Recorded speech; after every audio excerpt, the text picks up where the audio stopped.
This is a war that should have never happened. It's a war the Russians tried repeatedly to settle on terms that were very, very beneficial to Ukraine and us. The major thing they wanted was for us to keep NATO out of the Ukraine. The big military contractors want to add new countries to NATO all the time. Why? Because then that country has to conform its military purchases to NATO weapon specifications, which means certain companies, Northrop Grumman, Raytheon, General Dynamics, Boeing, and Lockheed, get a trapped market. In March of 2022, we committed $113 billion. Just to give you an example, we could have built a home for almost every homeless person in this country. We then committed another $24 billion since then, 2 months ago, and now President Biden is asking for another $60 billion. But the big, big expenses are going to come after the war, when we have to rebuild all the things that we destroyed. Mitch McConnell was asked, can we really afford to spend $113 billion to Ukraine? He said, don't worry, it's not really going to Ukraine.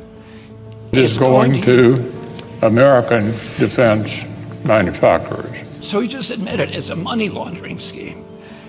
And who do you think owns every one of those companies? BlackRock. So Tim Scott, during the Republican debate, said, don't worry, it's not a gift to Ukraine, it's a loan. So raise your hand if you think that that loan's ever getting paid back. Yeah, of course it's not. So why do they call it a loan? Because if they call it a loan, they can impose loan conditions. And what are the loan conditions that we impose on? Number one, an extreme austerity program, so that if you're poor in Ukraine, you're going to be poor forever. Number two, most important, Ukraine has to put all of its government-owned assets up for sale to multinational corporations, including all of its agricultural land, the biggest single asset in Europe. In Ukraine, there's been 1,000 years of war fought over that land. It's the richest farmland in the world. It's the breadbasket of Europe. 500,000 kids almost, Ukrainian kids, have died to keep that land as part of Ukraine. They almost certainly didn't know about this loan condition. They've already sold 30% of it. The buyers were DuPont, Cargill, and Monsanto.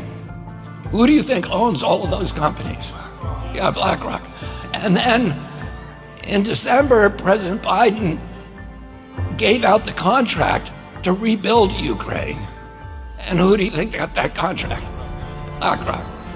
So they're doing this right in front of us. They don't even care that we know anymore, because they know that they can get away with it. And how do they know that? Because they have a strategy. And that strategy is an old strategy, which is they keep us at war with each other. They keep us hating on each other. They keep the Republicans and Democrats fighting each other, and black against white, and all these divisions that they sow.